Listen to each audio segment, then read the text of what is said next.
Welcome to the weekly MindSweep number 230, Mind Your Business Visibility. Visibility isn't a marketing problem, it's a nervous system one. This week, the visibility classroom got real for me. Spoiler, I did not ace it. Liz Heichelbech of Creative Incites led an improv class this weekend, so I walked into a room full of my people. Public speaking keeps calling me, whether it's in the curated community, with Leadership Metro West, the Sudbury Chamber of Commerce, or in my weekly writing here. Improv's been on my mind for a while. I'm not new to using my voice, but there's something different about a visual audience of eyeballs staring back at you. The pressure builds, the expectation creeps in, and my armpits used to immediately activate. My first experience with that expectation was a podcast interview in 2020. When the moment ended, it was like I had blacked out and come to, wondering what I had actually said. Later, when I listened back, I was stunned. It was my voice speaking things I truly felt and believed, with no recollection of saying them so coherently. I exhaled, hearing that I hadn't embarrassed myself, but I also had been completely absent from the experience. Apparently, confident podcast Jamie shows up whether I'm conscious or not. Good to know. I was able to get a few more podcasts under my belt and eventually said yes to something bigger, Project Empathy at the Hopkinton Center for the Arts. 6 people from my community with no acting experience were handed a partner's personal story to embody and tell on stage before a live audience. I mean, sure, no pressure. We had 3 months of writing, editing, and learning how to inhabit someone else's experience. I remember the rehearsal day when the directors told us we needed to memorize pages of content. Fear washed over my body. Can I do this? What the heck have I signed up for? From that moment, I set a goal to memorize it, tell it with empathy, emotion, and compassion. Taking one paragraph at a time on morning walks with Walter, I'd listen to a recording of myself reading the story. It quickly became a daily practice that grew to several times a day. For the record, Walter has always been a very supportive audience. And then the night of the first show, standing backstage, heart pounding, listening to the low hum of the crowd, my brain started its loop. What if your voice shakes? What if you forget all of your words? What if they can tell that you didn't do enough? But when the lights hit, I planted my feet, I exhaled, and in that moment, I found my voice. Each opportunity since has been a way to practice and build confidence. The interesting thing about confidence in speaking for me is that once I find a place of comfort, I immediately start searching for the next place of discomfort to grow. Some might call this ambition. I call it a personality feature I did not ask for. So improv felt like that next place. I showed up with joy, excitement, and vulnerability in hand, and I was studiously ready to learn. And what I ran into was visibility. I know that I can have the capacity to be quick, witty, and funny. In the right room, it just flows out of me. In the right setting, it comes naturally. But during improv with everyone watching, I couldn't access any of that. It felt like I just shut down. The quick, funny, witty human I know I am, she was apparently still in the parking lot. And when the spotlight moved off of me, she came flooding back like she had never left. This isn't a performance problem. It's really about how our nervous systems respond to being seen. Here's what improv taught me about visibility in business. What happened in that room wasn't unique to improv. In fact, it mirrors experiences found in creative entrepreneurship. I challenged myself to identify 5 places in business where visibility, viewed through this new nervous system lens, would regularly appear.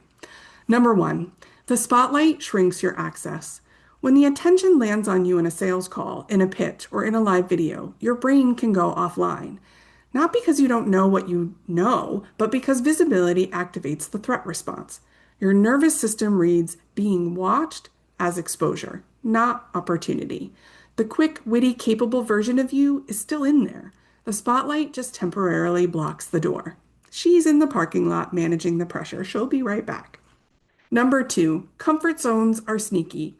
I was in a safe room. But the room's safety doesn't always translate to safety in the spotlight. In business, you might feel completely comfortable with your community and still freeze when someone asks you to explain your offer, to get on camera, or introduce yourself at an event. Comfort is contextual. Visibility has its own threshold.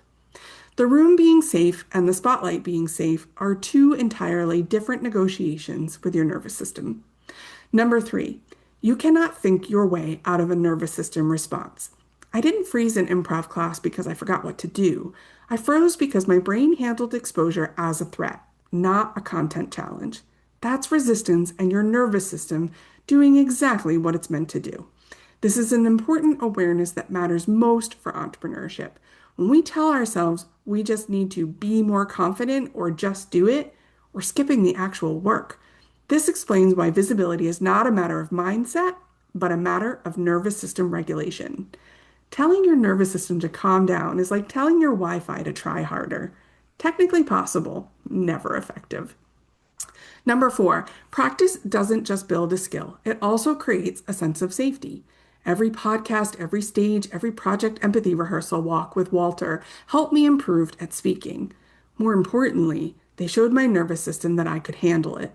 The same goes for business. Visibility grows with repetition. Repeating these experiences won't make you perfect, but it will help your brain feel less threatened by being seen. You're not just improving, you're also proving to yourself that you can do it. Practice collecting evidence. And number five, the version of you that comes out when the pressure lifts, that's the real one. When the spotlight shifted away from me in class, everything returned, my quick thinking, humor, and focus. That version isn't an act, it's who I really am. She doesn't need external validation to show up. She just needs enough safety to walk through the door. In business, the challenge is learning how to bring that real version into the room, not by ignoring the pressure, but by helping your nervous system stay steady, even when it's there. The parking lot version of you is the goal. We're just trying to get her inside. Here's what I'm holding on to from that room. I went looking for discomfort and I found it. And somewhere in the gap between who I know I am and who showed up when the spotlight hit, I found the exact thing we're unpacking all month. Visibility isn't about being louder, bolder, or more polished. It's about closing the distance between the person you are when no one's watching and the person you are when everyone is. The gift in improv is that it doesn't let you prepare. There's no script, no rehearsed answers, and no carefully edited captions. It simply asks you to show up, respond in the moment, and be yourself in front of others. Hashtag visibility hangover. And that is exactly what creative entrepreneurship asks us every single day. The low stakes practice opportunities you are already sitting on. So, hey, toe dippers and pool jumpers, building visibility in our business means understanding that our nervous systems learn through repeated safe experiences, not just pep talks. So, becoming more visible isn't about making one big leap. It's about practicing in small, low pressure situations where you get used to being seen. Here is where we can start taking reps. Show up live, even briefly. Go live on social media can feel enormous until you've done it 10 times. Start with just 5 minutes. You don't need a plan. Talk about what you're working on, thinking about, or something you just learned. The point is not to perform, but to show your nervous system that being in the spotlight doesn't have to be scary. Pay attention to how you feel before and after you go live. The difference is important. Remember, people aren't watching as closely as you think. Sometimes even the algorithm might miss it. This can be humbling and deeply liberating. Answer the question out loud before you type it. When someone reaches out in a DM, comment, or email to ask you about your work, try answering it out loud first. You can answer out loud to yourself, record a voice memo, or even talk to a plant. Walter has now listened to my entire business strategy and is always supportive.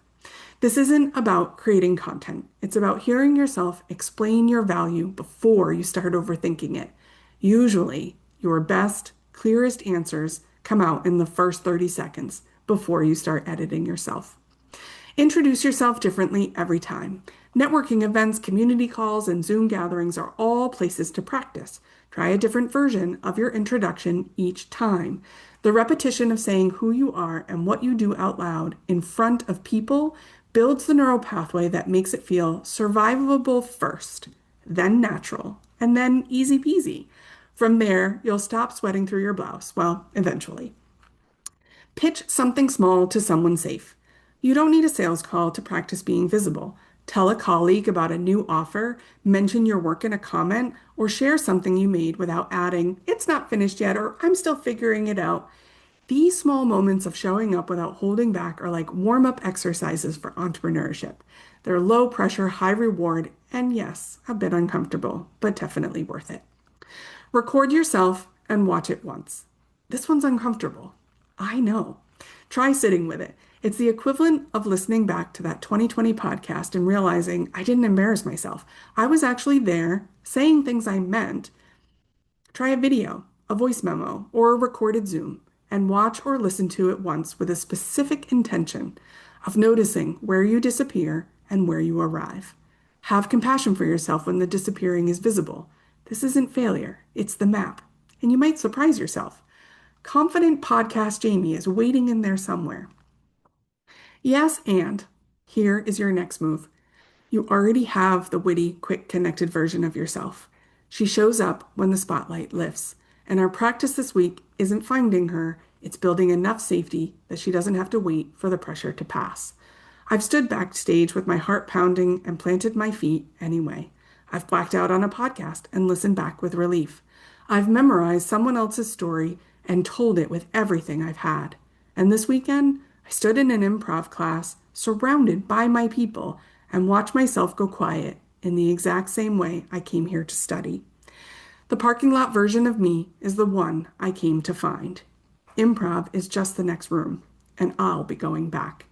Remember, each step towards visibility isn't just practice, it's progress. Keep taking your reps and watch the gap close between who you are and how the world sees you. Your moment under the spotlight is waiting for you to step into it. This week, your awareness invitation. Stay curious about where the parking lot version of you tends to wait, not with judgment, just with genuine curiosity about what she's responding to and what it might take to bring her inside. My questions for you this week: where in your business does spotlight show up? And what does your nervous system do with it when it arrives? What has your parking lot version been waiting for permission to say? I would love for you to reply and share with me. You belong here, I can help. Are you ready to stop managing the spotlight and start working with it? If you recognize yourself in the parking lot, in the freeze, in the flooding back, this is exactly the work I do as a brain-based business strategist for creative entrepreneurs. We don't fix your visibility. We build the safety your nervous system needs so that the real version of you can show up, stay, and get paid. Curated conversation. You've read it, now come sit in it. The costume is coming off in June. Come as you are. Every Monday at 8 a.m. Eastern Standard Time, a small group of heart-centered entrepreneurs gather inside Curated Conversation Evolution to do exactly this. Name the hard things, borrow each other's nervous systems, and practice being seen in a space that knows how to hold it. Your first month is free. Come find out what it feels like to be in a room where it's safe and say the things out loud. Listen if you want, speak if you're ready, and stay if it feels like home. Again, we meet Monday mornings, 8 a.m. Eastern Standard Time. We start with coffee, and the belonging is included. You can learn more about Curated Conversation, book a free consultation, or find a link to Walter Whiteboots on Instagram at chickbookcreative.com.